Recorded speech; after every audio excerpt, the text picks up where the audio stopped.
A central de vendas exclusiva do CT Segurança você já conhece. Um fabricante por 15 dias com uma oportunidade imperdível. Então, e esse mês a gente está aqui com a Access Run, mas presta atenção porque além de tudo isso, tem mais ainda. Fala galera, tudo bem? Meu nome é Donato Cardoso e vim aqui contar para vocês uma super novidade da Access Run. A nossa primeira corrida de vendas. Uma corrida diferente, onde todo mundo pode chegar em primeiro lugar. E vai acontecer de 1º de outubro a 31 de dezembro. Aquele que atingir 50 contas Access Run ganhará em dinheiro uma bonificação de R$10 mil. Atingindo 25 contas, você poderá ganhar R$5 mil em dinheiro e 10 contas R$2.500 em dinheiro. E além disso, você pode garantir uma receita recorrente. É isso mesmo, mensalmente uma receita recorrente de até R$13 mil. Garanta sua independência financeira e venha correr junto conosco. Encontro todos vocês na linha de chegada.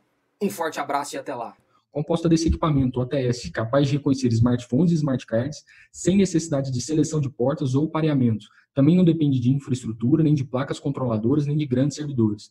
Junto com a Access Run, nós também entregamos um aplicativo mobile capaz de enviar e receber convites, fazer reservas de espaços, receber pushes de notificações de todos os seus convidados, com funções de pânico, relatórios em real time e outras séries de vantagens. Além de tudo isso, nós também entregamos uma plataforma chamada Admin, onde os administradores dos espaços, como condomínios, empresas, coworkings, podem configurar e gerenciar todas as suas regras de negócios de acesso, personalizar os convites que serão enviados pelos seus usuários, configurar os seus espaços como controle de capacidade, todas as questões sanitárias relacionadas ao Covid, assembleia virtual, controle de correspondências, recados, envios automatizados de e-mails, de pushes, enfim, uma plataforma muito completa. E para que tudo isso funcione, a gente também entrega para você, distribuidores e integradores, uma plataforma Manager, onde você pode gerenciar todas as suas contas, ativá-las, desativá-las, ver os status dos seus equipamentos, como o seu cliente está funcionando. Se há necessidade de alguma intervenção técnica, seja bem-vindo ao mundo Access Run.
Boa noite a todos, sejam todos bem-vindos a mais um Tacada de Mestre, uma iniciativa do CT Segurança, que logo após a pandemia veio com essa grade magnífica de programação, trazendo conhecimento, disseminando conteúdo para o nosso público, que é essencial.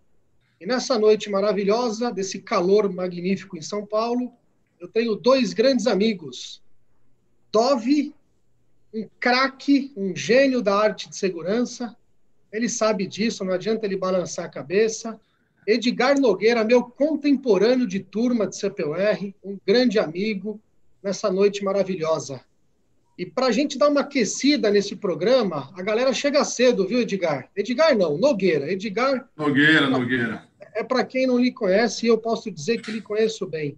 O pessoal chega cedo aqui, vamos ver quem já está com a gente. Marcos Conrad, grande Marcos, Eitan Magal, olha o Eitan aí, ó. Eitan é uma fera. Gilmar Santos, o Dove colocou boa noite, grande Dove, Juliano, e a galera vai chegando aqui, daqui a pouco a gente volta para o chat. Eu queria agradecer esses dois grandes ícones do setor de segurança corporativa. A gente vai fazer de novo um baita programa, uma noite quente, uma noite cheia de informação. Vamos falar de continuidade de negócios, contingência em catástrofes, plano de continuidade, enfim, tem muita coisa legal. E eu gostaria que vocês se apresentassem para o nosso público. E aí, Dove, eu não sei se a antiguidade é posto, porque o cara, Dove, ele tem a minha idade, cara, e eu não sei como é que ele faz para manter esse cabelo, viu, Dove? Eu não sei se é cabelo de verdade, então eu vou começar pelo Nogueira. Nogueira, se apresenta para o público, seja bem-vindo ao Tacada de Mestre e vamos dar uma aquecida. Obrigado, Colete. Obrigado, Dove. Obrigado a todos aí que estão acompanhando. Gilmar, Juliano, o Marcos. Obrigado a todos.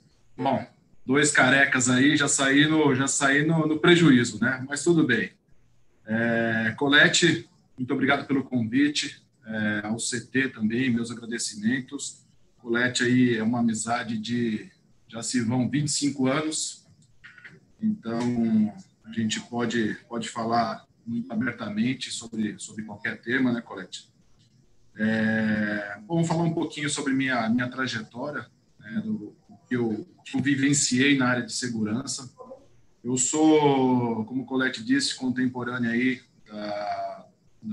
do Exército, né? Eu fui oficial do Exército durante 9 anos, quase 10 anos. Eu acho que da minha turma, eu fui um dos últimos a sair. Eu saí em 2004. Então, atuei na área de segurança pública no Exército, Ministério da Defesa. Tive a oportunidade de trabalhar, de atuar em uma tropa pronto emprego, em uma tropa de elite, na Força de Ação Rápida. Então, uma das unidades que recebia material, que recebia orçamento e que tinha preparo, treinamento e condições para atuar em qualquer local do Brasil. Então, nós tínhamos uma atividade e uma preparação para atuar em qualquer terreno e nos deslocarmos em até 2 horas, em até 2 dias, estar operando em qualquer local do Brasil, né? Então, foi uma grande oportunidade. Nessa época, eu me formei em Direito, sou advogado de formação, mas não escolhi a advocacia como profissão. E aí, quando eu saí do Exército, eu naturalmente acabei ingressando na área de segurança. Atuei em algumas empresas, grandes empresas de segurança. Comecei de baixo, comecei como instrutor. Na época, era uma função extremamente importante dentro da empresa, porque não era só o fato de treinamento, de instrução em si, mas era a pessoa que implantava o contrato e fazia toda a operacionalização do contrato, os treinamentos, o acompanhamento desse contrato, por pelo menos um período ali de 2, 3 meses, quando você passava posteriormente esse contrato ao gestor da área que iria fazer a gestão do negócio. E aí eu tive a oportunidade de trabalhar e de poder fazer essas implantações em vários ramos da segurança, então hotelaria, shopping, hospitais, condomínios, indústrias, enfim. Depois eu acabei migrando, assumi uma área, eu fui promovido dentro dessa empresa, assumi uma área de gestão, então também fazia como gerente de contrato, fazia administração de vários clientes, de vários contratos dentro da minha carteira. E tive a oportunidade também de trabalhar como gestor da proteção executiva. Então, essa é uma função bastante delicada, bastante crítica, difícil de se vender, né, Colete? É uma função que o Colete também tem uma boa experiência e vivenciou de perto isso. Então, você trabalhar com o executivo, né, trabalhar com os agentes de proteção. Nós tínhamos, na época, passava de 100 agentes, cuidávamos de grandes executivos, aí, principalmente na área de São Paulo e interior. E era uma coisa muito, muito gratificante, principalmente por conta dos treinamentos que a gente podia desenvolver e acompanhar. E aí, posteriormente, trabalhei no Height, onde eu tive a oportunidade de conhecer, na época, o Dove. Talvez o Dove nem se lembre disso. A gente se encontrou há pouco tempo numa feira, né, Dove? Mas o meu primeiro contato com o Dove foi em 2006, mais ou menos, 2007, quando eu trabalhei no hotel, no Grand Hyatt, e como gerente de Safety e Security. E até pela proximidade do Hyatt e do Einstein, nós tínhamos alguns contatos, né, porque eventualmente tinha que ter algum deslocamento, enfim, do hotel, levar cliente, algum hóspede para o hospital, que era um dos hospitais escolhidos para que a gente fizesse esse tipo de transferência. E pós-Hyatt, eu trabalhei novamente em outras empresas, fazendo administração de contratos e gestão de patrimonial e pessoal, né? E quando eu recebi uma proposta e um convite para trabalhar no aeroporto de Guarulhos. Era uma experiência completamente nova. O aeroporto de Guarulhos, dentre outros, eram os primeiros aeroportos a serem concedidos, né, então passar para uma administração privada. Então não haviam pessoas com experiência em segurança aeroportuária, salvo as pessoas que já estavam nessa atividade, que eram oriundos da Infraero, e alguns continuam até hoje, passaram para as privatizações, outros decidiram não acompanhar isso, e existem também os aeroportos que ainda permanecem sob a administração da Infraero, mas eu até por interesse e por querer realmente aprender, conhecer essa área, eu aceitei o convite e fui trabalhar no aeroporto de Guarulhos. Bom, não preciso nem mencionar que o aeroporto de Guarulhos, pelo seu tamanho, pela sua complexidade, é, acima de tudo, uma grande escola, né? Lá eu vivenciei coisas que, provavelmente, em outros aeroportos, né, como hoje eu administro a parte de segurança em 2 aeroportos, mas a complexidade de Guarulhos realmente é algo que faz a gente crescer e aprender muito. Então, permaneci em Guarulhos por um tempo e depois vim para a Fraport. A Fraport é uma empresa alemã, né, que faz a administração de mais de 30 aeroportos pelo mundo. A sede fica em Frankfurt. E nessa última rodada de concessão, né, que ocorreu em 2016, então nós assumimos, na verdade, em janeiro de 2017. Eu cheguei na Fraport em setembro de 2016. A Fraport ganhou a licitação desses 2 aeroportos, Porto Alegre e Fortaleza. Então, hoje minha vida fica nessa rota, né, de aeroporto, Porto Alegre, Fortaleza, São Paulo, onde está a minha família. Então, eu faço a administração hoje desses dois aeroportos. São 2 aeroportos internacionais, categoria AP3, que é uma classe dentro dos aeroportos, que seria uma categoria mais alto do aeroporto no Brasil. E a complexidade da atividade de segurança aeroportuária é muito grande, né? Então, acho que o que eu gostaria de passar hoje, durante essa conversa, esse bate-papo, é transmitir um pouco para as pessoas que estão nos assistindo e que não conhecem, que não trabalham em aeroporto, que só estiveram em aeroporto como passageiro, o que é a segurança aeroportuária, né? Qual é a complexidade dessa atividade, o que envolve a segurança aeroportuária. Então, se eu conseguir transmitir um pouco disso, eu me dou por satisfeito.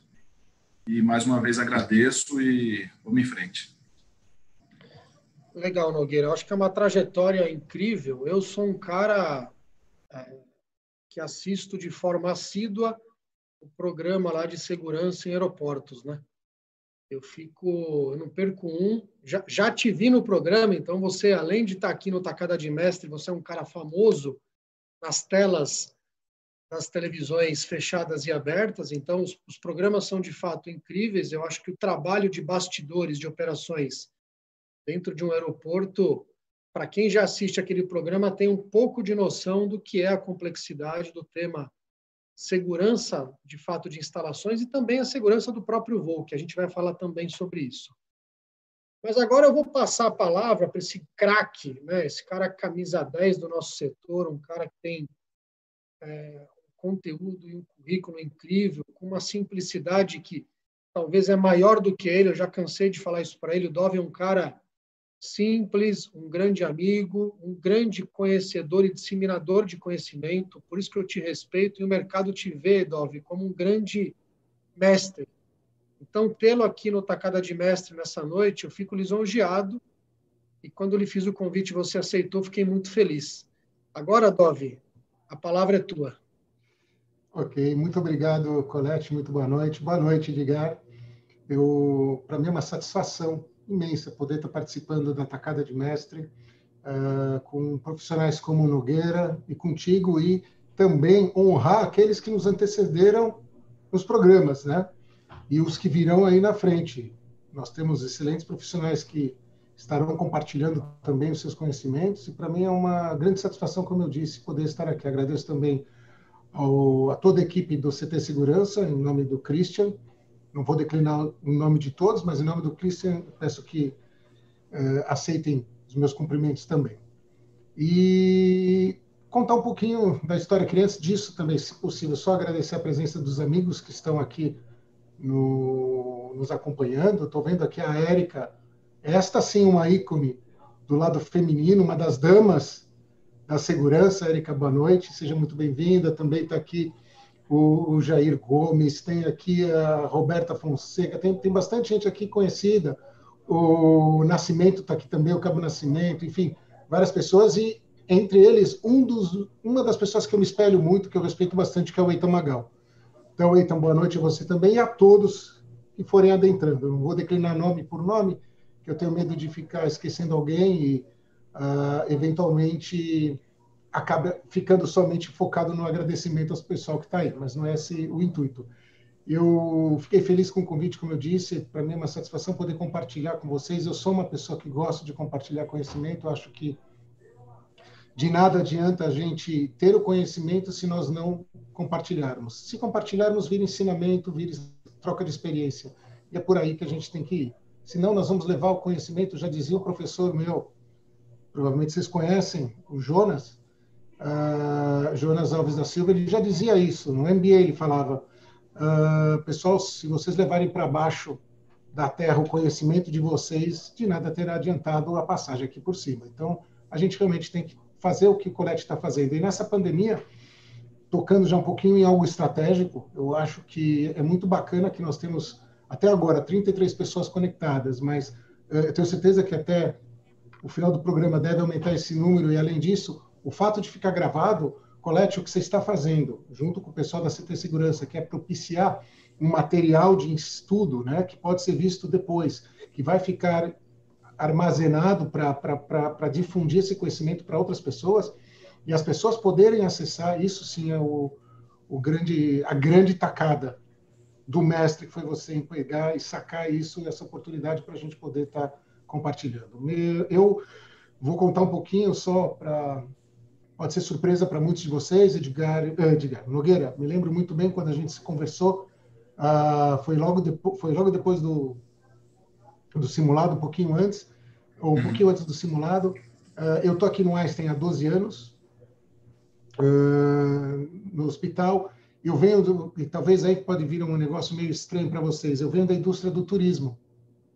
Não propriamente dito somente aviação, mas eu venho de uma agência de turismo, onde que até 2008 eu tinha segurança como meu hobby.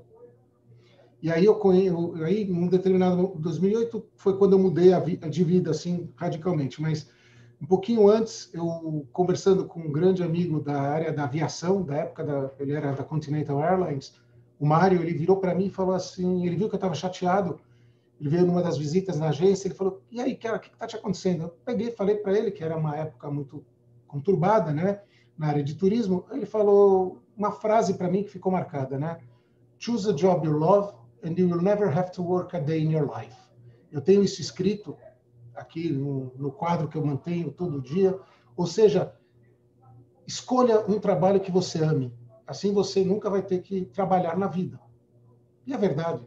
Mais para frente eu vim a descobrir que essa é uma frase de Confúcio, mas de qualquer forma é o mote. E eu acho que é o que leva cada um dos profissionais que aqui se encontram e até aqueles que estão no YouTube assistindo a gente. Nós temos que fazer aquilo que a gente ama fazer. E aí que está o ponto. Nós não vamos trabalhar, a gente vai estar fazendo o que a gente ama. Então, a dedicação que a gente tem, a dedicação que a gente vai ter, vai partir daquilo que a gente tem que estar bem. E eu falo para a minha equipe a mesma coisa. A gente passa aqui, né, Colette também, Nogueira, a gente passa com as nossas equipes muito mais tempo que com a própria família. Então, tem que ser algo que vale a pena, tem que ser algo que a gente consiga investir. Então, eu estava no turismo e eu tinha o lado de segurança como meu hobby. Eu trabalhava já com segurança comunitária, há muitos anos eu trabalho como segurança comunitária, desde que eu me conheço como gente. E chegou um momento que eu estava decidido no turismo, né? Nogueira, o turismo, você que trabalha hoje na parte de aviação, na parte de aeroportuária, né? Sabe que chegou um momento que eu tinha ali que brigar com o cliente por causa de $10 e ele trocava de agência, mas gastava $200, $300 no hotel. Então, eu fiz o que o Mário me orientou e fui de cabeça profissionalizar aquilo que eu amo fazer.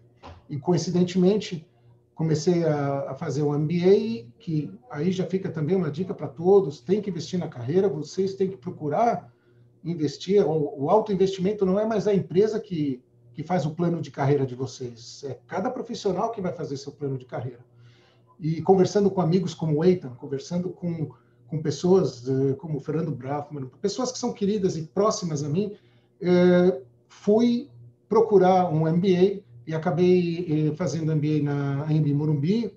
Sou da mesma turma que o Dietz, sou da mesma turma que o Alexandre Jutkiewicz. Fizemos um MBA em Gestão de Segurança Estratégica Empresarial, do Caruso, na época, do Carlos Caruso. Vários profissionais da segurança fizeram, a gente sente falta de algo assim, mas aguardem. Nós também estamos preparando surpresas aí pela frente, aqui no Einstein, mas eu quero dizer que naquele momento que eu decidi apostar na carreira e fui procurar um MBA, coincidentemente o Einstein também estava à procura de um profissional da área de segurança. E toda a minha bagagem, treinamentos no exterior, treinamentos fora, treinamentos aqui, eu pude encontrar no Einstein o espaço para poder desenvolvê-los e poder compartilhar o meu conhecimento com a equipe, trabalhar a equipe e transformar o que eu havia prometido para essa equipe, era ter uma equipe segurança 5 estrelas. O Einstein, o símbolo do Einstein é a estrela de Davi, e nós iríamos ter a segurança 5 estrelas. Não desmerecendo trabalhos dos meus antecessores, muito pelo contrário, mas aperfeiçoando esse trabalho, aperfeiçoando as equipes. E foi isso que a gente fez, é isso que a gente está fazendo. Hoje eu sou aqui responsável pela parte de segurança patrimonial do hospital. Um hospital, para quem não conhece, nós temos aqui 4 diferentes tipos de segurança. E eu, às vezes, escuto falarem de segurança, a orelha já apita, já fala, ué, que estão falando da gente? Mas não é da gente, mas e sim, nós temos segurança do paciente, que é muito importante. A segurança do paciente se refere à medicação, a prescrições, a lateralidade numa cirurgia. Nós temos a segurança do colaborador, que é o safety, né? A segurança ocupacional. Nós temos a segurança da informação, nós temos a segurança patrimonial. Independente, logicamente, não necessariamente a importância vem nessa ordem que eu coloquei, mas tudo focado para a segurança do paciente.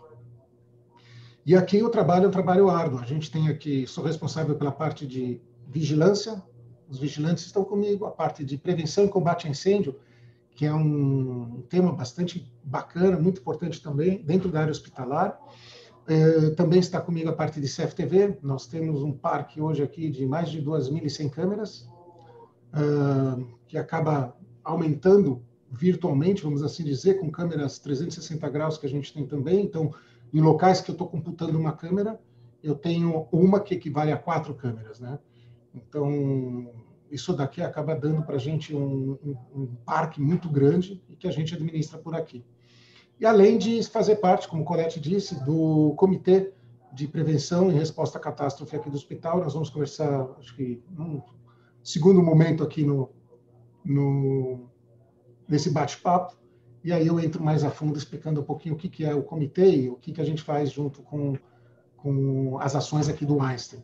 Então, basicamente, acho que é isso para a gente comentar, senão vai estender demais, eu tenho medo de prejudicar lá na frente o tempo das perguntas, respostas e, enfim, da troca de conhecimento. Então, obrigado mais uma vez pelo convite e estamos juntos com o Nogueira e contigo aqui para difundir conhecimento. Vamos lá. A nossa audiência já vem aumentando, tem muita gente aqui conosco, então vamos dar uma saudação para a turma. Antônio Mota, obrigado pela referência, Antônio, mais uma vez com a gente. Roberta Fonseca, Cabo Nascimento, grande Zé Roberto da Techboard, presença ilustre aqui com a gente. Antônio Mota, já falei. Patrícia Câmara, trabalhou comigo. Pati, um beijo para você. Grande professor Teanes, que também tem um trabalho incrível de disseminação de conhecimento. Rodolfo Generato, esse dispensa comentário, viu, Nogueira? Eu vou pular. Não devia nem ter visto, mas está aqui com a gente. Tem mais um aí, tem mais um. Indaiara, João Gabriel Barreto, grande João Barreto. Érica, que também trabalha comigo. Jair Gomes, grande Jair. O Oia trabalha com a gente. Roberto Costa, o mestre, que tem minha admiração e respeito. A grande Érica. Érica, um beijo para você. Te admiro demais, esse casal maravilhoso. Leandro Honório, Fernando Oliveira, o Fernandão tá aí, Ricardo Nascimento, André Ricon, grande Minematsu, mais um aí, ó. Josué, outro ícone, Clearzone, Robson Bárbara, grande Andrei, o Eitan, que me convidou para estar no programa dele sexta-feira, inclusive, Dove, junto com o próprio Farias. Olha que legal, eu vou contar uma história minha na sexta-feira com eles. Sandro Pereira da Volkswagen, minha grandiosa esposa, Karina, Marco Sidra, o Garuti da FTEG, tem muita gente legal. E para a gente poder começar essa grande noite, convido todos que ainda não se inscreveram no canal do CT, que se inscrevam no canal, ativem as suas notificações e deixem o seu joinha aqui nessa live. E para a gente abrir essa grande noite, o primeiro tema, talvez um dos mais legais, Dove, eu te convido para abrir essa pauta de plano de contingência em catástrofes. Catástrofes. Você que é um mestre nesse assunto, eu queria que você explanasse essa sua grande responsabilidade à frente desse comitê, também membro do comitê e coordenador do plano de emergência da Fiesp. Queria que você falasse um pouquinho sobre o que é esse tema tão importante e que nós, brasileiros, talvez não estejamos preparados num assunto tão sério. Poxa, obrigado. Depois dos nomes que você declinou, das pessoas que estão entrando aqui, eu fico até um pouco, preciso confessar a vocês, eu fico até um pouco constrangido. Eu me sinto exatamente lisonjeado com tantas pessoas, tantos professores e mestres que aqui estão entrando, de novo, sem jogar confete em ninguém, porque ninguém precisa disso. Deles que estão aqui, ninguém precisa. E o pessoal está falando que o Roberto está falando que é o meu clone que está aqui. Na verdade, é a minha versão Covid, né? Então, precisei tirar a barba para poder utilizar a máscara N95 para que ela pudesse acoplar, caso eu necessite entrar em alguma área de Covid aqui no hospital. E quando estive também no hospital do Pacaembu, era necessário estar sem barba. Então, por enquanto, eu estou com esse modelo tio Chico, né, da família Adams. Estou mais para tio Chico do que para o Dove, é verdade. Mas sou eu mesmo que estou aqui, tá ok, Roberto? Fica tranquilo. Então, falando um pouquinho de catástrofe, é importante trazer uma realidade que, para um hospital, quando toda a minha escola de segurança, eu imaginava que a catástrofe estava focada no ponto zero. Né? Ponto zero é aquilo que a gente aprendeu na época do 9/11, né, no 11 de setembro, que foi chamado o local onde que acontece a catástrofe. E para um hospital, eu tive que ajustar um pouco fazer um pouco de ajuste na sintonia, porque a catástrofe para nós, dentro das determinações e denominações da Organização Mundial da Saúde, catástrofe é quando o hospital excede a sua capacidade de atendimento. Óbvio que se o sinistro acontece dentro do hospital, se o sinistro acontece aqui, então a catástrofe acaba sendo aqui no ponto zero, mas a gente imagina que quando nós estamos excedendo a nossa capacidade de atendimento, a gente precisa de auxílio externo. Quando eu não consigo mais suprir com os médicos que eu possuo aqui, com os recursos que eu tenho, eu preciso extrapolar para fora. E aí quando eu entrei aqui, nós estávamos iniciando, o hospital estava iniciando nesse tema, e é algo que eu já tinha um treinamento em cima disso, já tinha uma paixão, porque, Colette, tem que ter paixão por catástrofe. A gente tem que... Se nós, da segurança, né, todos nós profissionais da área de segurança, eu costumo dizer aqui que nós somos pagos para delirar. Né? Mas que esse delírio seja o mais assertivo possível, que esse delírio seja o mais coerente com as nossas realidades, com os riscos inerentes a cada um de nós, né, com os nossos negócios ou aonde nós estamos trabalhando. Então, quando eu cheguei aqui, estávamos começando a engatinhar, encontrei parceiros, porque eu não me fiz sozinho, obviamente, nós se fazemos através de parcerias e de alianças que a gente cria, e conseguimos construir dentro do hospital e desenvolver bastante coisa com relação à catástrofe. E hoje é algo que é bastante trabalhado, e dentro do plano que a gente construiu, dizer que existe um modelo de plano. Gente, não existe um modelo único de plano de catástrofe. O modelo do Einstein não vai ser igual a qualquer outro hospital, porque cada hospital tem a sua forma de gerir, tem a sua forma de ser. E assim como aeroportos, não dá para aplicar um programa, um plano de emergência, um plano de catástrofe, de reação à catástrofe de um hospital no aeroporto e vice-versa, ou em qualquer outro negócio. E mesmo de hospital para hospital, como eu disse anteriormente, já é difícil. Então, tudo vai começar em cima de uma avaliação de risco, como ela é feita, como ela precisa ser feita, e a partir daí você consegue desenvolver o seu plano. E é como a gente faz aqui. Existe uma coisa, Colette, que é um dos sonhos nossos, né? E a gente pretende transformar isso em realidade, que é criar o PAN hospitalar, o PAN-H. O que é o PAN-H? É o Plano de Auxílio Mútuo Hospitalar. Assim como existe o Plano de Auxílio Mútuo em indústrias petroquímicas, indústrias metalúrgicas, que eles se reúnem, em caso de catástrofe, um a poder apoiar o outro com seus recursos, eu ainda tenho como meta trabalhar isto dentro dos hospitais, porque já falo isso sempre, um hospital, ele não pode ser concorrente do outro. Eu tenho grandes amigos nos grandes hospitais aqui de São Paulo, e que eu já disse isso para eles, nós não somos concorrentes na área de segurança, porque os meus problemas são os deles, e os deles são os meus. Óbvio, a gente vai acabar sendo concorrente no atendimento, na tecnologia, nos profissionais que existem, ok, mas na segurança nós temos que ser parceiros, porque, de novo, os problemas que eu enfrento no dia a dia são os problemas deles, né? Então, isso a gente procura trabalhar no comitê hospitalar, do qual eu faço parte, sou o diretor na BSEG, então a gente trabalha muito lá com isso, e a gente costuma se reunir uma a duas vezes por ano para discutir os problemas do setor e tentar trazer soluções em conjunto, chegarmos em soluções em conjuntos. Então, voltando um pouquinho para a área hospitalar, a catástrofe, aqui quando existe, ela é tratada, obviamente, se existe algum colapso de alguma das nossas unidades, é um momento, ou quando nós temos algo que exceda a capacidade de atendimento dos nossos pronto-socorros, que são as portas de entrada de pacientes aqui dentro. Isso vale a pena lembrar que, por exemplo, é um problema constante da Rita, né, gestora de segurança do Hospital das Clínicas, que ela também, ali ela vive constantemente uma catástrofe, os hospitais públicos constantemente estão em catástrofe. Né? A gente fala, mas como assim que eles lidam com isso? Eles lidam da melhor forma que eles puderem. Então, o nível de ativação do plano deles é a régua é um pouco mais elevada, porque eles já estão naquele limiar entre o normal e a catástrofe.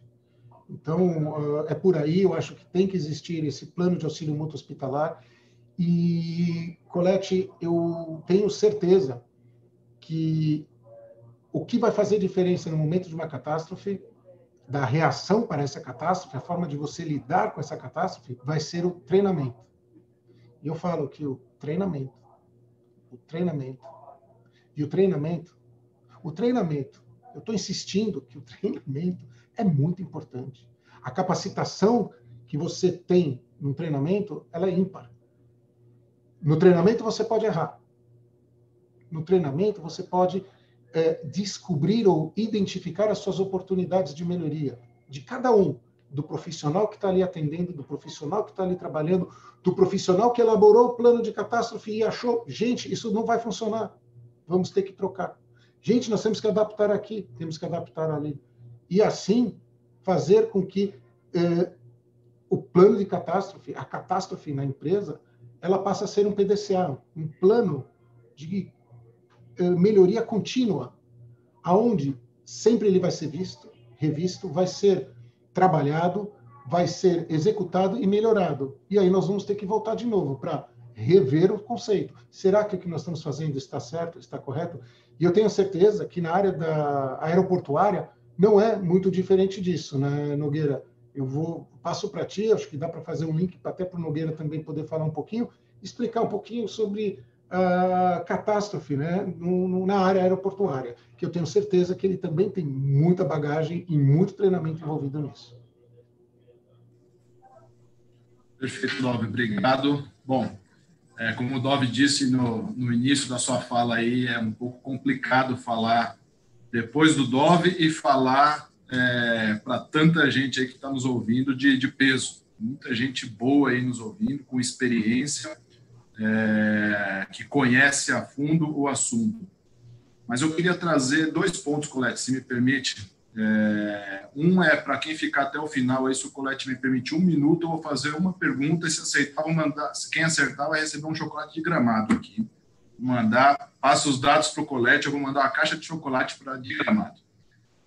O Dove mencionou uma coisa que o nosso amigo Bassi, do Hotel Hyatt, falava, e algumas coisas a gente pode e deve traçar um paralelo. São áreas extremamente críticas, né? Então, hospital, aeroporto, shopping, são áreas que a gente vai falar depois, o Colette vai puxar esse tema, segurança privada em área pública. Mas hospital é uma área extremamente crítica, e o Bassi costumava dizer, você pode construir um hospital do lado do outro, um hotel do lado do outro, com a mesma administradora, um aeroporto do lado do outro, com a mesma administração, nunca vai ser a mesma coisa. E o Dove mencionou isso, e realmente nunca é a mesma coisa. Cada um tem a sua peculiaridade, cada um tem os seus problemas específicos, né? E eu vou trazer esse tema um pouco mais para a questão do plano de contingência. Por quê? Porque falar de catástrofe no segmento aeroportuário, eu não preciso dizer, né, haja vista os fatos já ocorridos, que realmente não tem muito o que se fazer, né? Existe, obviamente, todo um planejamento, existem os exercícios, existem os simulados, existe uma série de coisas, mas são acidentes de grandes potenciais, um grande número de mortos, e que, resumidamente, no final, resta escaldar e preservar mais vidas, né? São acidentes gravíssimos. Mas, trazendo para o plano um pouquinho mais para a contingência, a gente precisa primeiro, cada um de vocês, cada gestor, cada pessoa que está aqui na sua área de negócio, identificar o que é contingência para o seu negócio. O que, de fato, é contingência? O que, de fato, é um problema, o que pode ocasionar um risco, o que pode levar a uma catástrofe. Como o Dove disse, não é no ponto zero que você vai trabalhar. O ponto zero já aconteceu, o marco ali, o fato já está constituído, e aí você não trabalhou na prevenção, você vai trabalhar na reação, né? Mas existem coisas que, para um aeroporto, por exemplo, podem ser problemas seríssimos, e para um hospital, nem tanto. Para uma indústria, nem tanto. Por exemplo, vamos falar chuva, ventos fortes, raios, drones, animais em pista. Isso, para um aeroporto, pode causar uma consequência seríssima e uma catástrofe, um acidente aeronáutico. Então, são problemas que, às vezes, quantas vezes você vai entrar numa indústria e você vê um cachorrinho do lado da portaria, onde o vigilante põe água, põe comida, os funcionários alimentam. Normal, é normal. No aeroporto, a gente não pode permitir esse tipo de coisa, porque esse animal hoje está na portaria e amanhã ele está dentro da pista e pode causar um acidente. Então, é só um exemplo muito simples para as pessoas entenderem que é importante identificar qual é a sua vulnerabilidade. E uma coisa que eu também costumo dizer, né, que a gente fala muito em gerenciamento de risco, gerenciamento de risco. Gente, o risco, você não gerencia, você gerencia a vulnerabilidade. Qual é o risco que nós temos de ter um acidente aeronáutico? O risco existe. Nós recebemos avião todos os dias, o avião decola e pousa todos os dias. Então, por um problema ou por uma questão qualquer, o risco existe. Agora, você vai trabalhar na vulnerabilidade, você vai gerenciar a vulnerabilidade, né? E muito importante, além de você definir as prioridades no seu plano de contingência, como o Dov bem disse, é testar e revisar constantemente. Então, não existe plano de contingência que é definitivo. Não existe um plano de catástrofe que é definitivo. Isso tem que ser revisado, tem que ser testado, você tem que fazer exercícios simulados o mais próximo da realidade possível, né? E muitas vezes é algo difícil de se fazer. Num hospital, por exemplo, é muito difícil. Como é que você vai tratar ou simular uma catástrofe com hospital, com pacientes dentro de UTI e etc. O Dov pode falar muito bem sobre isso. Em hotel é difícil, você tem que convencer o hóspede a participar, por exemplo, de um exercício de abandono. No aeroporto, o aeroporto ele é uma área extremamente regulada, existe hoje uma série de legislação da ANAC que trata sobre a segurança aeroportuária. Então, nós temos dentro do aeroporto um plano de segurança que é aprovado pela ANAC. Lá no plano de segurança, um dos anexos é o plano de contingência, é o plano de emergência.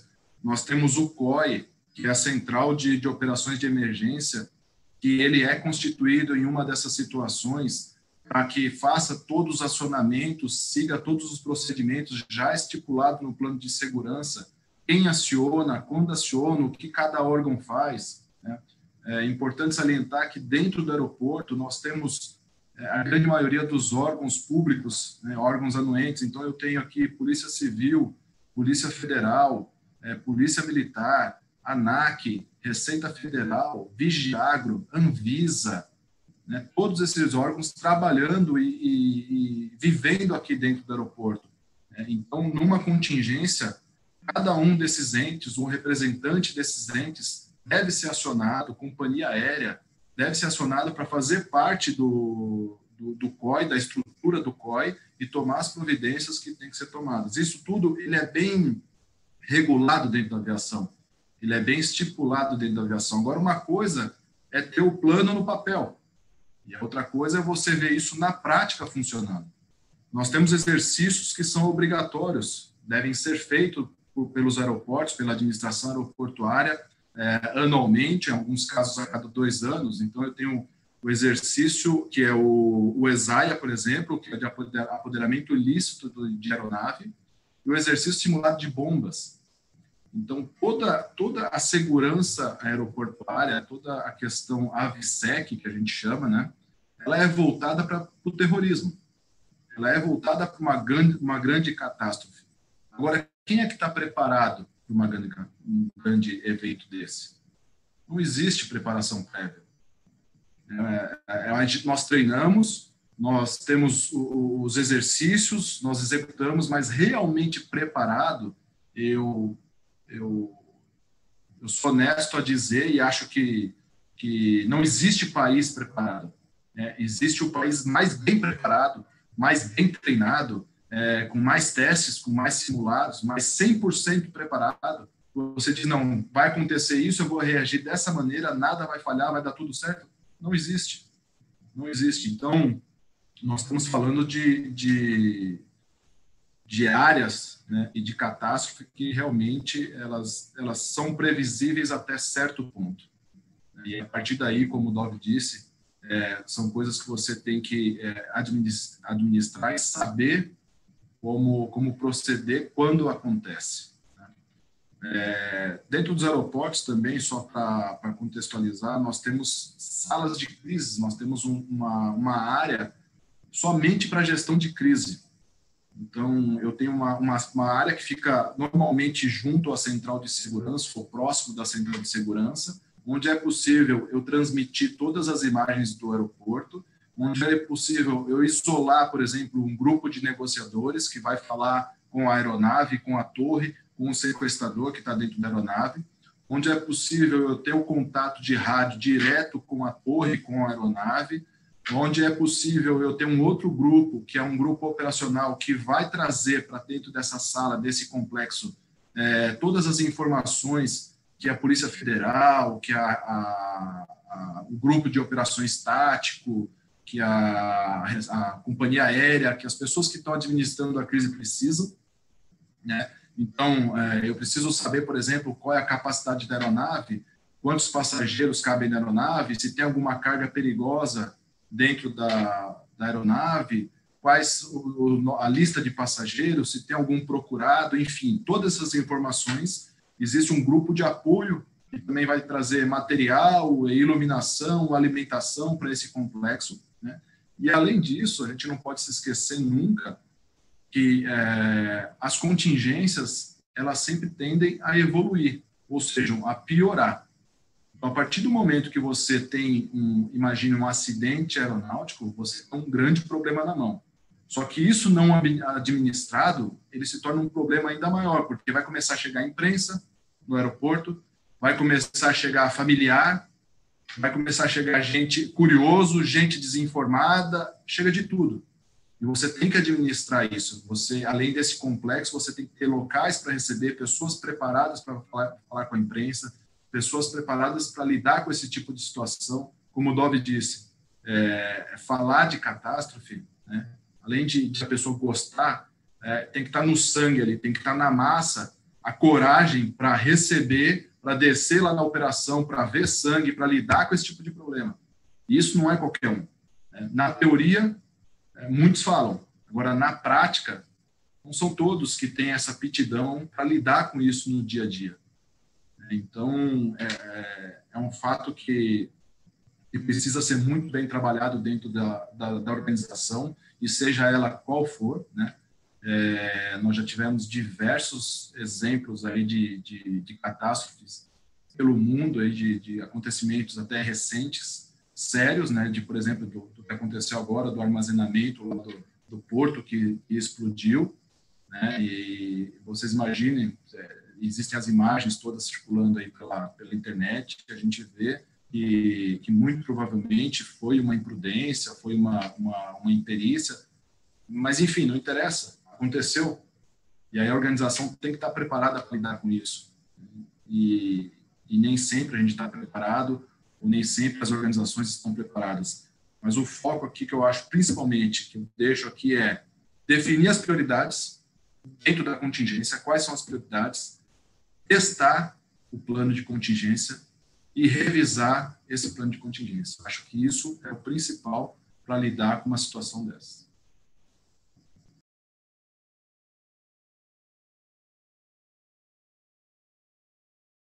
Você está mudo, Colete.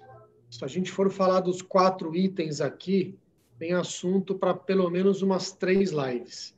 Eu vou passar para o segundo tema, para a gente poder correr contra o tempo, e falar um pouquinho sobre o Simpósio Internacional de Gerenciamento da Resposta em Catástrofes, que o Hospital Israelita Albert Einstein tem dentro do seu currículo, Dove. Anualmente, você é um dos responsáveis por isso.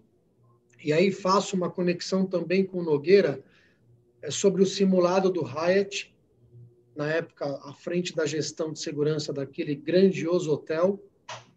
Eu tive, naquele dia, visitando e acompanhando o simulado, e também, Dove, o simulado desenvolvido por você, né, coordenado por você no ano passado ou retrasado, não me recordo, que eu também estava lá, dentro do Shopping Eldorado, né, feito pela BSEG. Então, eu queria passar a palavra a você e a gente fazer esse bate-bola sobre os simulados e também o simpósio internacional que você tem no teu portfólio.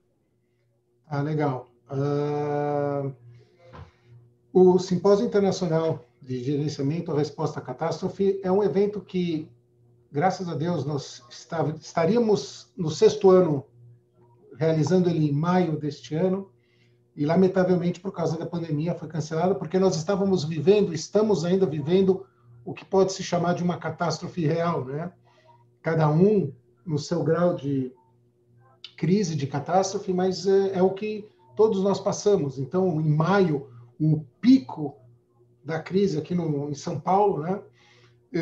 Nós tivemos, obviamente, que cancelar, mas, se Deus quiser, nós vamos estar refazendo ele, retomando no ano que vem, já com muitas ideias aí pela frente. E nesse ano, Nogueira, a Infraero nos procurou, através do Walter Stancini, junto com o pessoal de crise da Latam, nós íamos fazer novamente um simulado de integração das forças públicas e privadas, um exercício que seria feito no aeroporto de Congonhas, mas, lamentavelmente, não se concretizou. Então, esse simpósio, eles são 2 dias, Colete, que a gente fica trabalhando, a gente traz profissionais da área em Brasil, a nível Brasil, para poder trazer as experiências deles na gestão de crise, na administração de uma catástrofe, de uma reação. Obviamente que, dependendo do seu setor, assim como o Nogueira falou, as experiências de trabalho na contingência, no contingenciamento, que é o momento que antecede. A gente tem que trabalhar, e bem trabalhado a contingência, para mitigar o surgimento, o ocorrimento da catástrofe. Uma vez que a gente consegue trabalhar assertivamente a contingência, a chance de acontecer é menor. Mas, como o Nogueira também falou, o plano, por mais bem trabalhado que ele seja, ele vai ter oportunidades de melhoria. E a gente tem que trabalhar isso daqui no momento de um exercício, né? Então, a gente utiliza o simpósio para discutir, para instigar, para compartilhar melhores práticas dos gestores, sejam eles gestores nacionais e gestores internacionais. Por isso que é internacional, a gente põe o nome, porque nós trazemos pessoas do Chile, de Israel, dos Estados Unidos, da Argentina. A gente procura ser bastante eclético e aberto e trazer da onde for possível profissionais que possam compartilhar. Muito provavelmente, no ano que vem, a gente tem uma gama maior ainda de países participando, porque todos nós tivemos que administrar uma pequena catástrofe, fomos dormir de forma analógica para acordar de forma digital, né? Então, o simpósio deve ser também, boa parte dele no formato digital do ano que vem, e nós vamos trabalhar. O comitê de catástrofe, ele tem como coordenação o Dr. Fábio Raci, o Jefferson Mizutani, eu e agora Ricardo Galesso, que a gente coordena vários grupos. E estamos formando aqui também no hospital pequenos grupos que vão poder trabalhar as suas unidades, as unidades Einstein, nós temos, acreditem, mais de 19 unidades, espalhadas por São Paulo e pelo Brasil. Fora de São Paulo são 2, Belo Horizonte e Rio de Janeiro, mas são unidades de ensino, menos complexas do que um hospital, mas as unidades Einstein vão estar trabalhando, inclusive, parte delas que são do o que a gente chama IIRS, é o Instituto Israelita de Responsabilidade Social. São hospitais que estão ligados ao Einstein por este instituto, e são hospitais cuja administração é nossa. O Hospital do Mboi Mirim é um exemplo, o Hospital Municipal da Vila Santa Catarina é outro exemplo. São hospitais 100% SUS e 100% administrados pelo Einstein. O Mboi ainda tem a Sejan, que é uma outra parceria que é feita junto com a Sejan naquela administração, mas é Einstein para o povo. Então, todos eles estamos nos preparando com isso. E o simpósio, como eu disse, são 2 dias de discussões, de apresentações e compartilhamento de conhecimento. E no último, Colete, a gente faz treinamento. A gente já estávamos indo, nós fizemos no ano passado o 5º, né? O 5º simulado de integração das forças públicas e privadas da cidade de São Paulo. A gente traz e congraça todas as forças públicas. Vou falar algumas delas: Polícia Militar, Corpo de Bombeiros e forças táticas. A gente traz Polícia Civil nas forças táticas deles, como o GER, como o SAT. A gente traz o Corpo de Bombeiros em toda a sua gama de atendimento, inclusive de outros batalhões que não, outros GBs que não, os GBs aqui o GB da área, o 4º GB, que é o que atende ao Einstein, mas de outras áreas, para poder também aprender e compartilhar o aprendizado e o conhecimento. SAMU, empresas privadas, por exemplo, já tivemos a Elimat, uma empresa de helicóptero que participou conosco. Nós tivemos eles fazem remoção de emergência Nós tivemos várias empresas de remoções particulares que precisam saber. Eu questiono quantos de nós aqui, profissionais da área de segurança, sabem o que fazer no momento de uma catástrofe. Eles sabem como reagir. Eu tenho certeza que nós vamos ter um monte de pessoas com boas intenções querendo ajudar.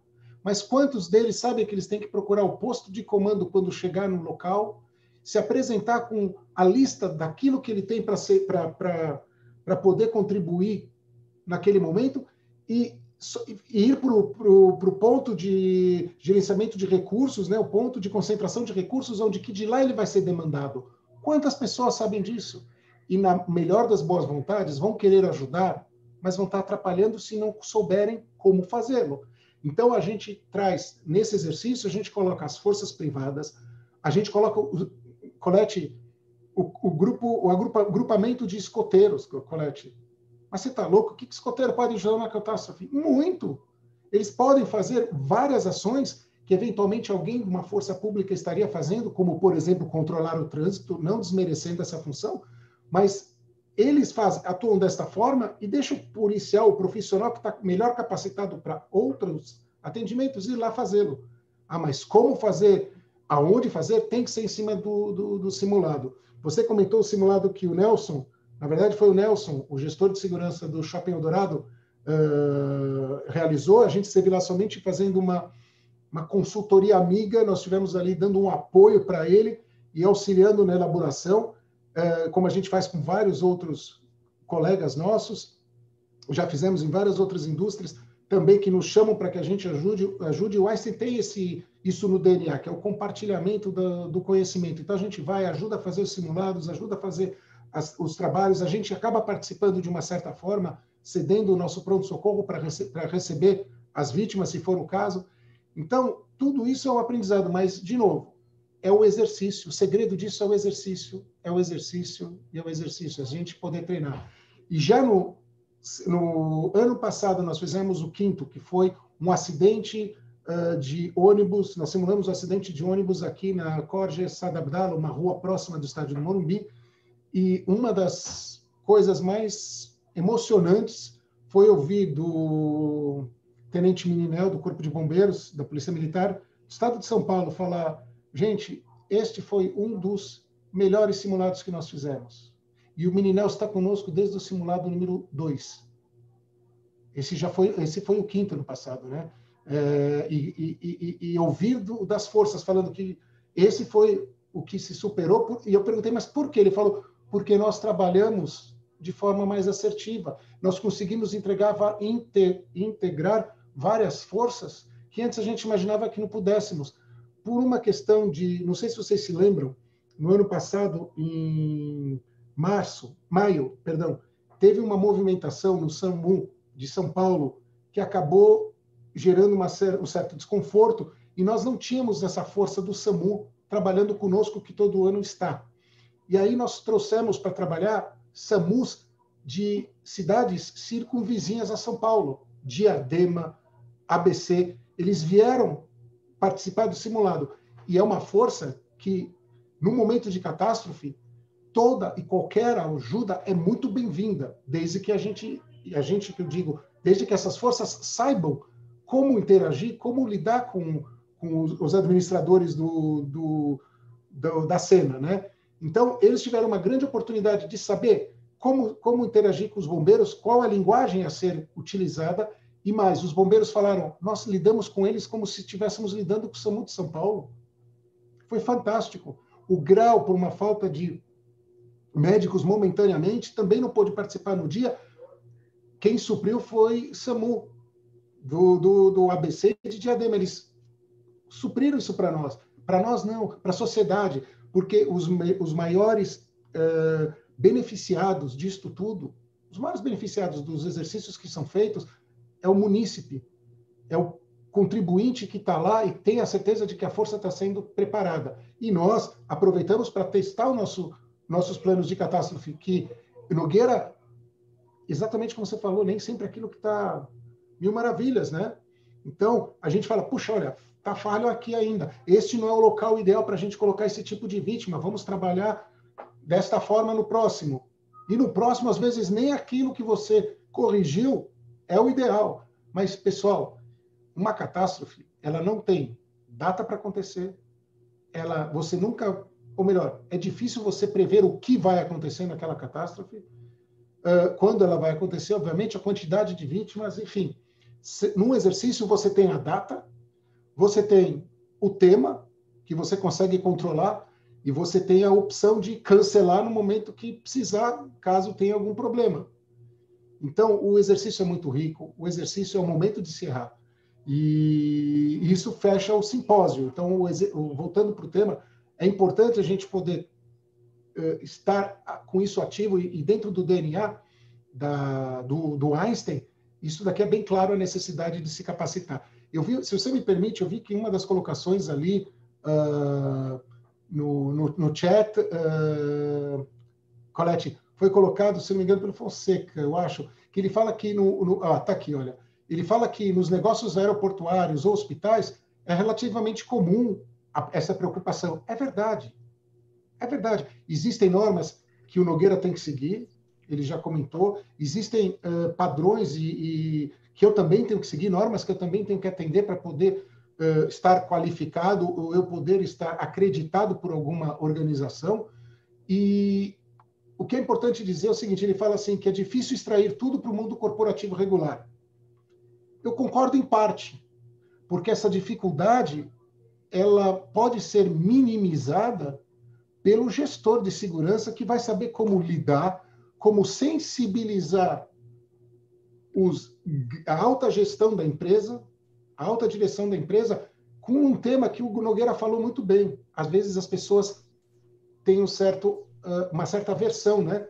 Deixam de lado, não, isso nunca vai acontecer conosco. Ou, eu tenho tanto medo que isso venha acontecer que é melhor deixar para lá. Né? É a famosa síndrome do ESLA, que eu comento em muitas das minhas palestras, eu falo a síndrome do ESLA. Vocês conhecem, né? ESLA vão saber como fazer. Isso é problema de ESLA. ESLA que sabem como resolver isso. Não, o problema é de cada um de nós.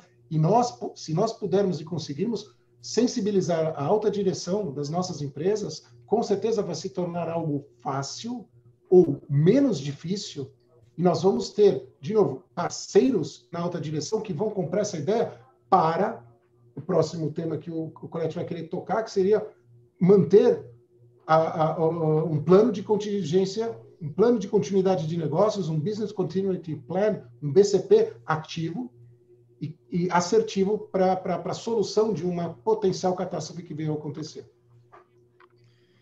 Muito bom. Nogueira, eu queria que você explanasse um pouco sobre o simulado.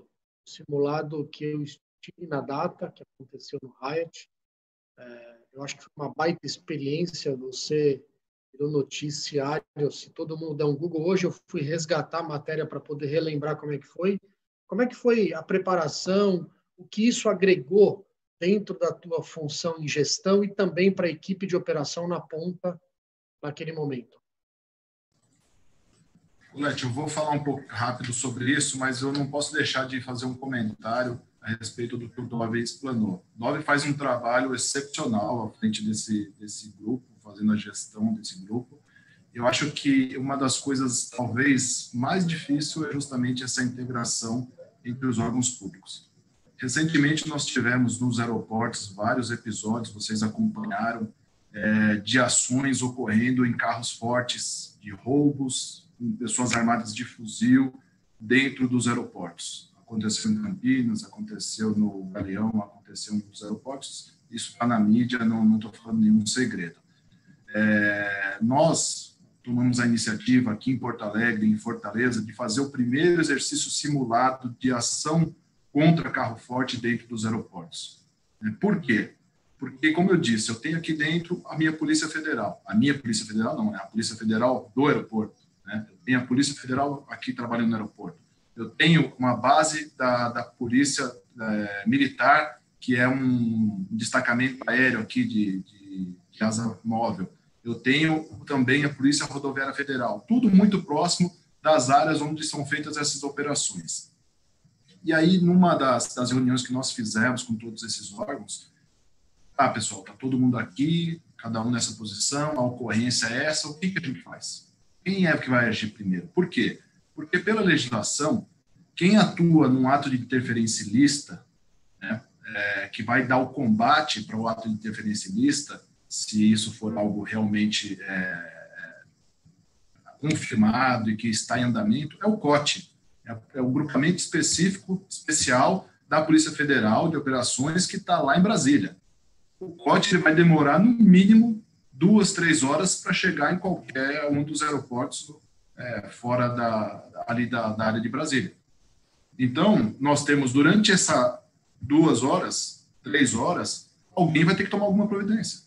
E aí entra o plano de contingência, o plano de emergência, entra todos os nossos simulados. Então, é extremamente importante essa integração com os órgãos. Os órgãos têm que saber o que cada um tem que fazer. Eu achei magnífico o exemplo que o Dov deu dos escoteiros, né? Porque a maioria das vezes ninguém pensa no escoteiro. Serve para muita coisa, realmente. Pode ajudar e muito. Os brigadistas, né? E aí já entrando no tema do RAIT, os brigadistas, a brigada de incêndio, normalmente é um tema que as pessoas não levam a sério. Ninguém quer participar, é um saco, entrar na casa da fumaça e mexer com o extintor e ficar sujo e suado, enfim. Só que quando chegar o corpo de bombeiros, quem é que conhece a estrutura, quem é que conhece os caminhos, quem é que conhece o back-office da sua organização? Quem é que vai guiar, muitas vezes, o profissional que não teve a vivência ali dentro da sua indústria, do seu hospital, do seu shopping, do seu condomínio? É um funcionário do condomínio, é um brigadista, é alguém que atua ali. Então, na verdade, até trazendo para a questão que o Dov já comentou, nosso amigo disse que é fácil no papel, é fácil. No papel, o Dov já comentou, existe uma regulação, as nossas áreas elas são reguladas, então no papel é fácil, na prática é difícil. Por quê? Principalmente por quê? Porque eu acho que falta muito para a gente mindset. O brasileiro não tem a cultura de segurança.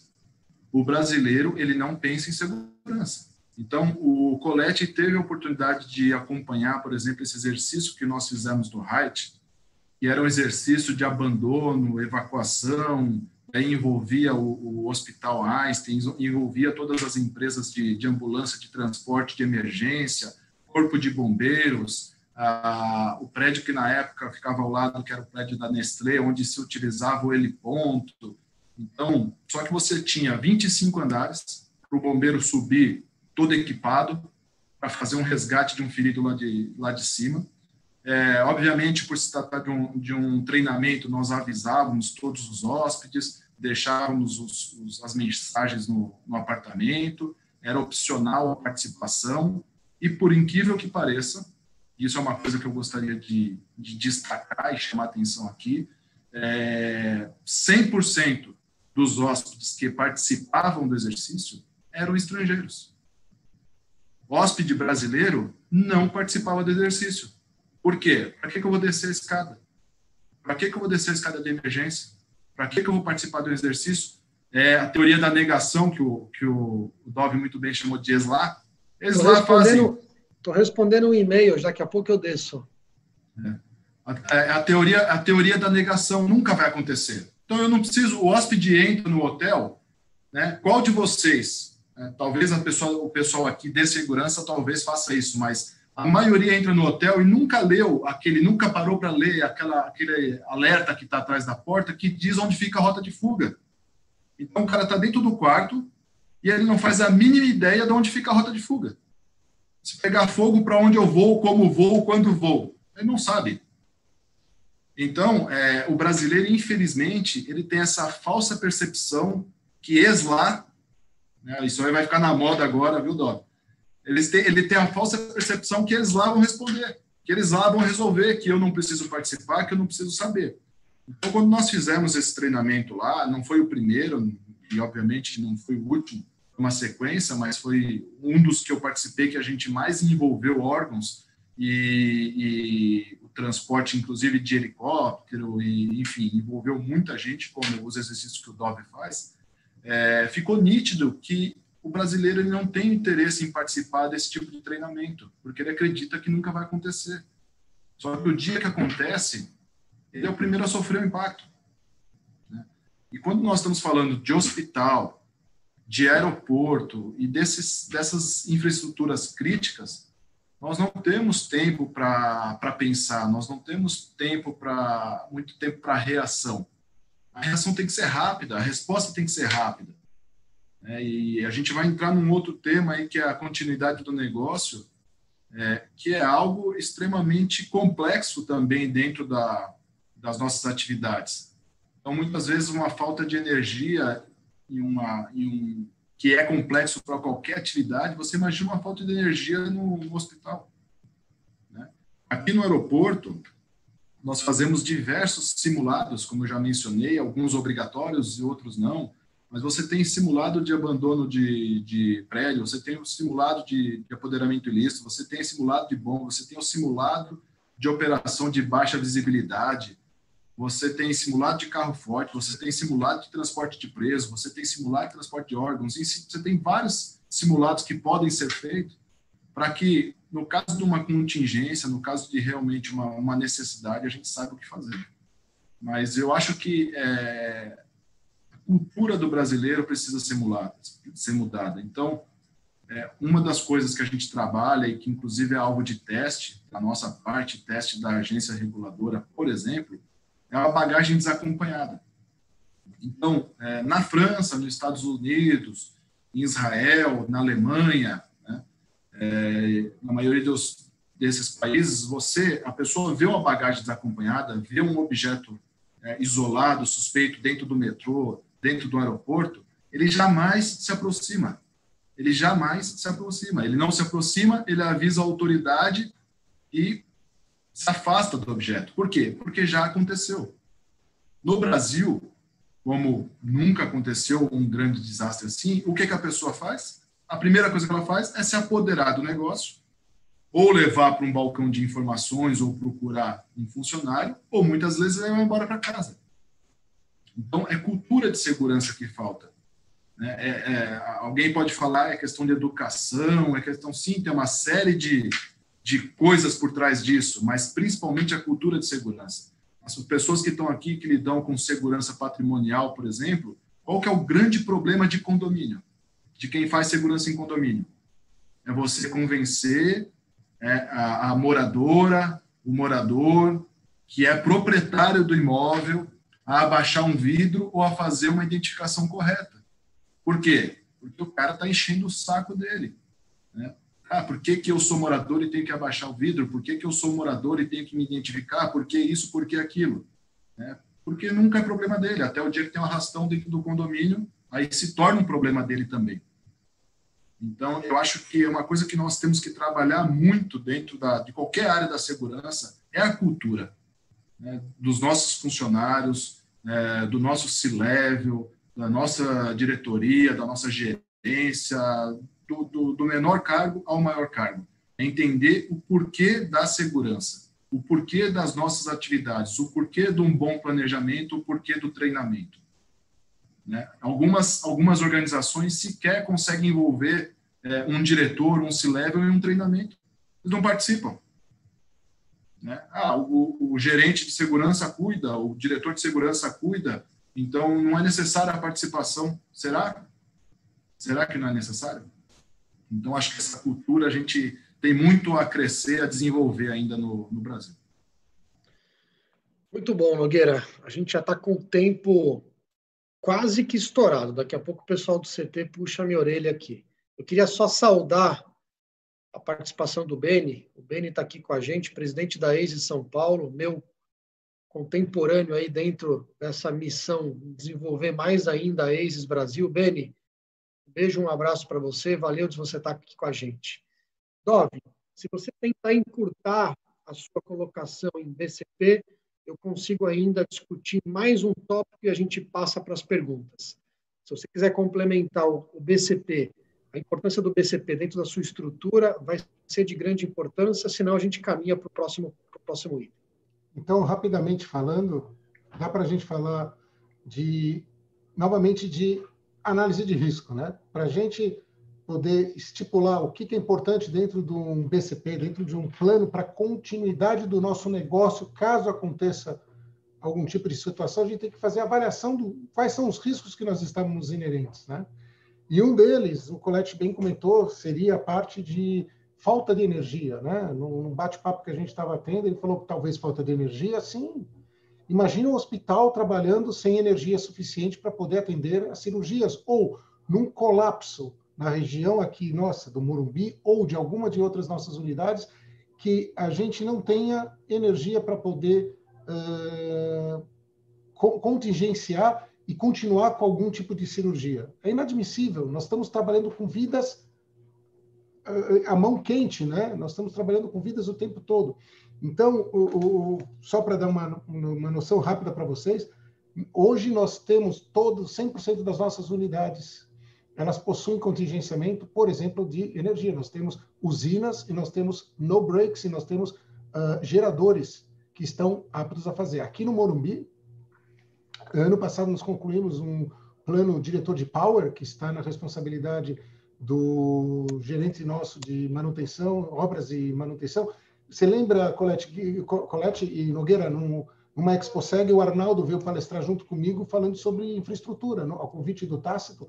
Nós fomos falar sobre infraestruturas críticas na área de hospital. E ele levou ali para falar ainda de falta de energia. Nós temos aqui condições de poder gerar energia e abastecer uma cidade como Atibaia. Só que no Morumbi, com os geradores que nós temos, um dos geradores funcionando, a gente consegue abastecer uma cidade como Atibaia. E nós temos, vamos lá, sem necessidade de abastecer de diesel, a gente consegue com os nossos estoques ficar 6 dias, 24 horas online. Então, isso foi uma preocupação nossa, por quê? Porque a gente trabalha com vida.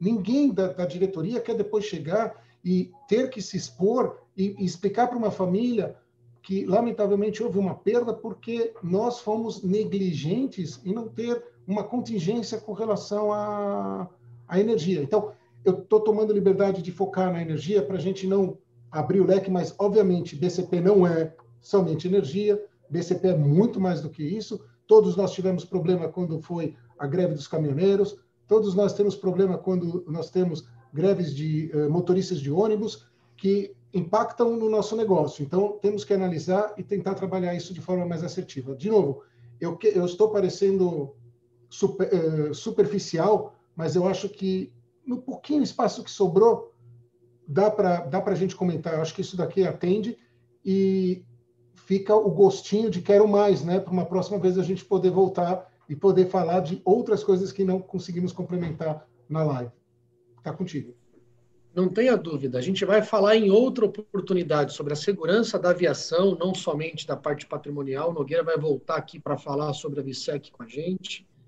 E a parte de BCP, Dove, a gente vai voltar também aqui nesse programa, mais alguns episódios para a gente discorrer esse tema, que é muito solicitado nos nossos fóruns realizados pela ACES, tá? Só para você entender, BCP é um dos temas que mais aparece lá nos nossos membros. Mas a gente vai agora partir para o último tópico, depois a gente vai para o encerramento. Eu queria tratar com vocês de segurança privada em área pública. Na verdade, em área privada, que ao mesmo tempo se torna aberta ao público. Vocês dois têm a mesma característica de dirigirem 2 grandes empresas que são privadas, que ao mesmo tempo têm os seus portões abertos ao público.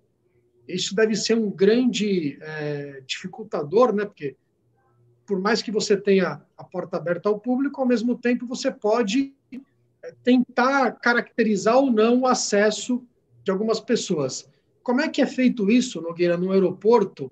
E como é que é feito isso, Dove, num hospital como o Albert Einstein? Ô, Colette, você vai brigar comigo, mas eu quero puxar só um ganchinho aí. Eu quero só falar um item com relação à questão de infraestrutura crítica e ao plano de continuidade de negócio. O Dove citou muito bem a greve dos caminhoneiros de 2018, que todo mundo sofreu por isso. Só para você ter uma ideia, os aeroportos, quando começou a faltar querosene, todo mundo começou a ficar desesperado. Alguns aeroportos, eles tinham a querosene abastecida por duto, então não precisava de caminhão chegando para abastecer as aeronaves. Só que, obviamente, tem um abastecimento de diesel, uma quantidade de diesel interna, que também já não era mais suficiente para abastecer os veículos que fazem toda a operação aeroportuária. Então, não era só o problema da querosene, era o problema de todo o abastecimento dos veículos.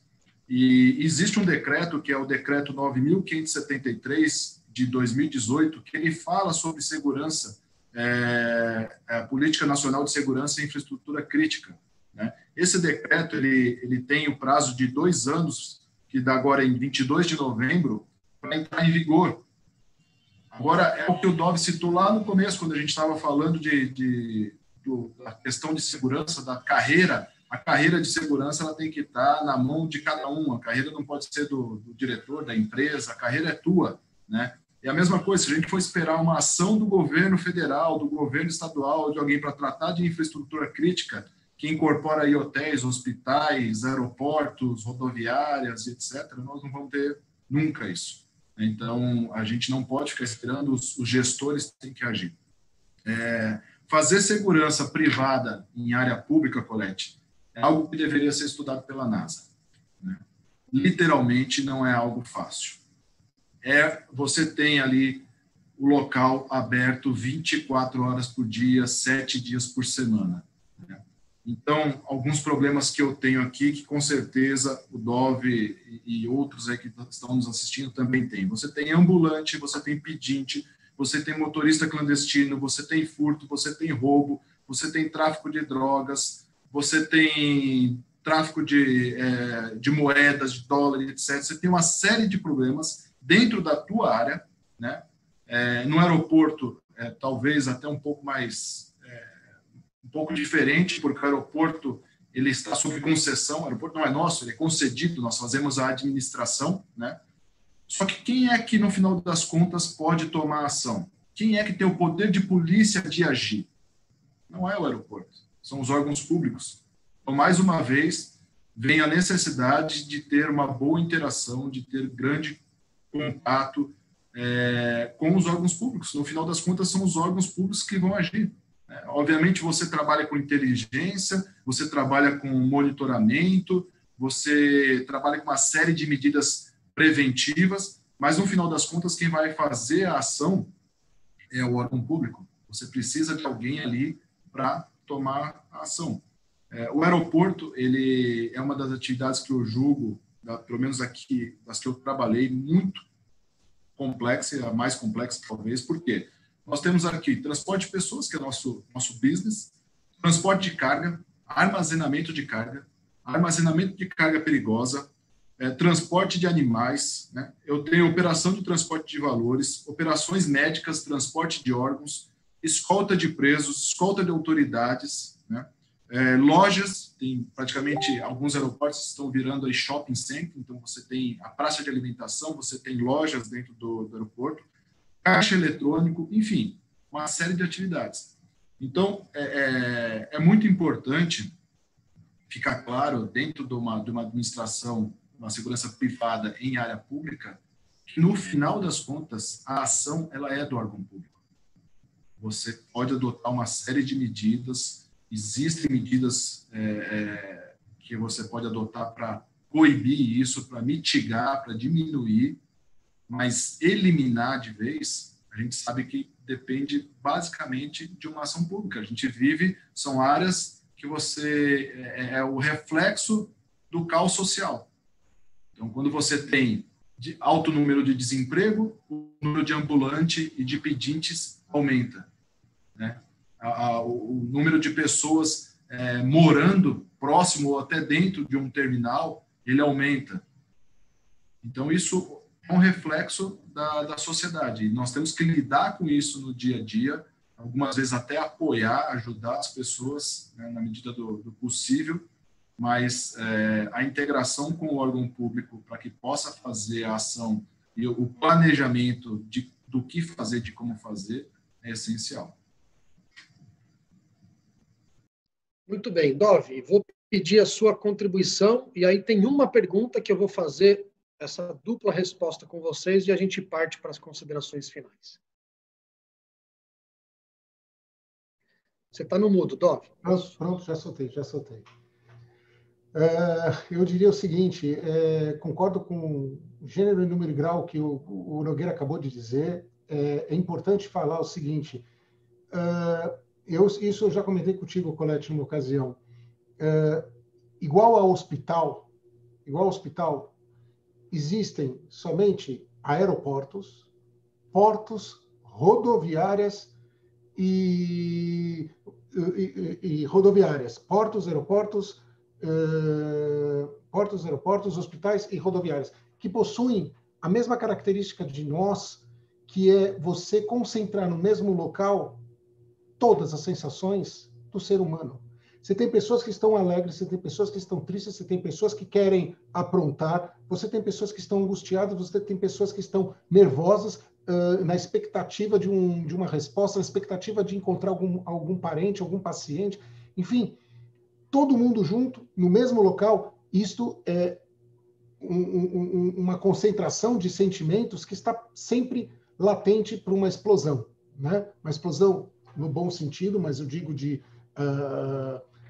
que eu quero dizer, não numa explosão, mas explodir a parte de sentimentos das pessoas. Então, você vai ter desentendimento, você vai ter uma série de outras situações. E ainda mais crítico no caso do Nogueira, porque as portas são abertas. Eu ainda consigo fazer um pouco de controle do acesso, né? Isso eu consigo ainda fazer. O Nogueira já não. Mesmo com os controles que eu tenho que fazer aqui de acesso, os problemas que o Nogueira elencou são iguaizinhos a mim.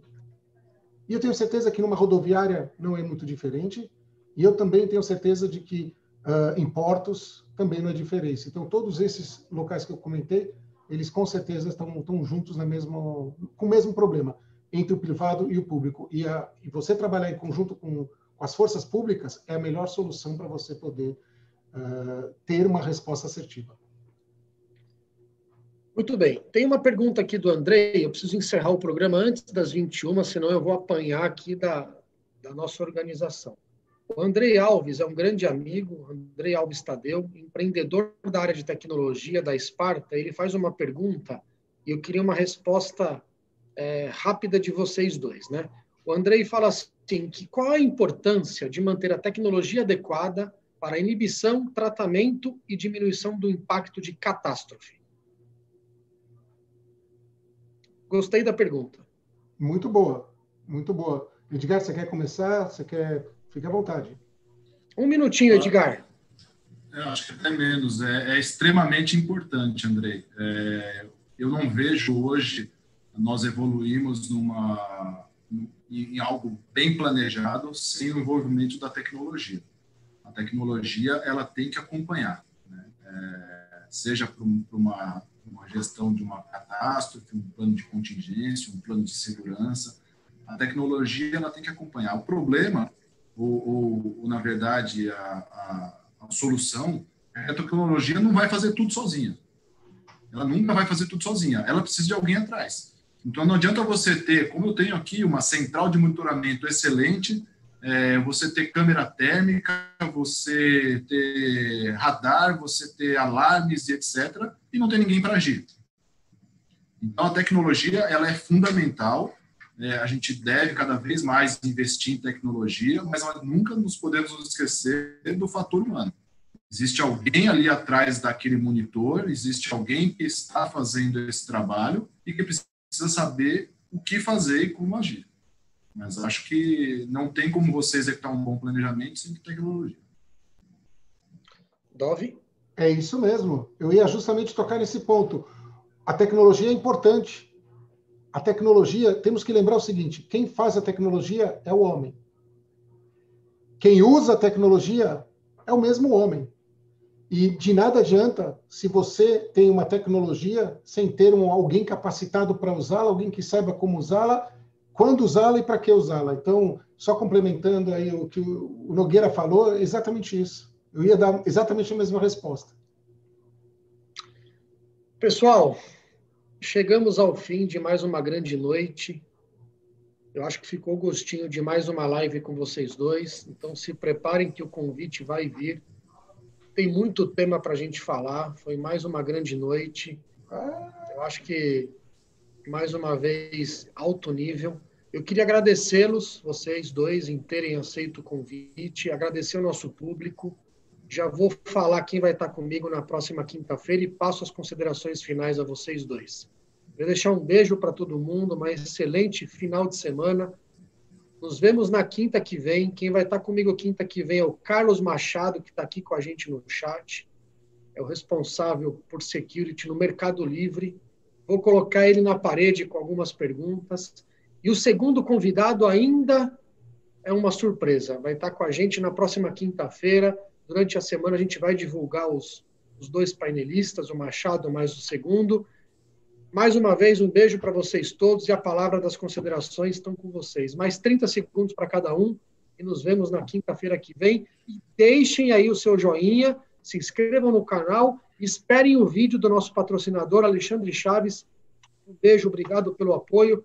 Alexandre da C4I é o patrocinador do Tacada de Mestre. Está com vocês. Bom, eu vou encerrar rapidamente aqui. Antônio, a sua pergunta aí, Antônio Mota, eu vi que você colocou a pergunta, a gente precisava de uma outra live para tratar disso. A pandemia ela foi caso atípico e realmente tem muita coisa para se falar sobre isso. Mas, mais uma vez, obrigado, Dove, obrigado, Colette, obrigado ao CT pelo convite. Eu acho que é excelente a gente poder conviver, debater, conversar sobre temas importantes e aprender juntos. Acho que o mais importante é o aprendizado.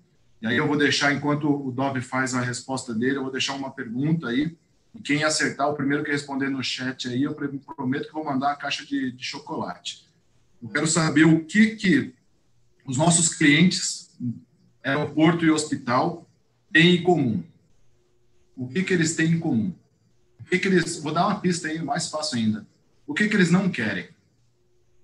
Primeiro que acertar, ganha um chocolate aí. Uma caixa de chocolate. A gente pode participar também, não? Você não, Dove. Legal. Então, tomando o gancho aí do Nogueira, eu rapidamente só quero mais uma vez parabenizar a cada um dos amigos, cada um de vocês que entrou aqui nessa live, a cada um de vocês que está assistindo isso depois, porque você está assistindo com motivo. E eu tenho certeza que esse motivo é se capacitar.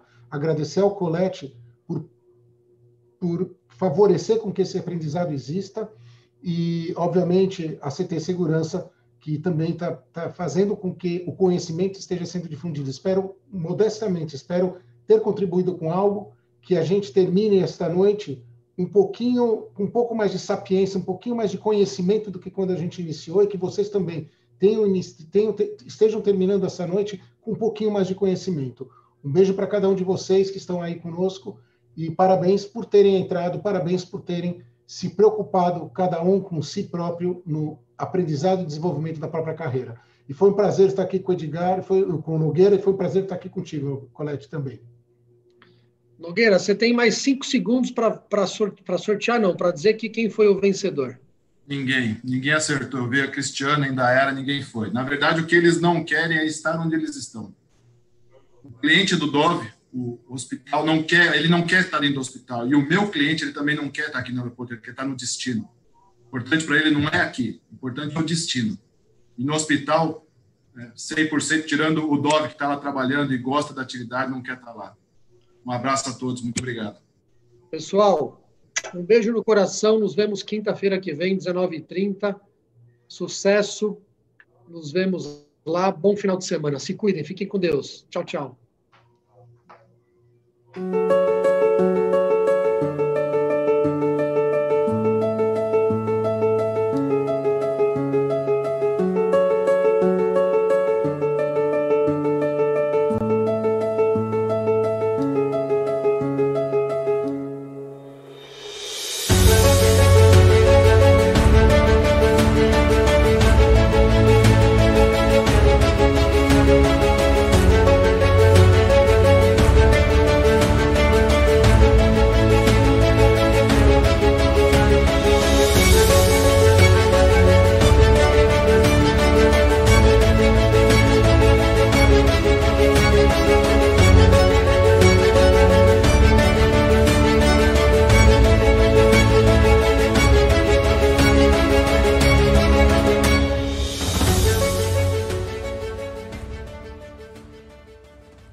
A central de vendas exclusiva do CT Segurança você já conhece. Um fabricante por 15 dias com uma oportunidade imperdível.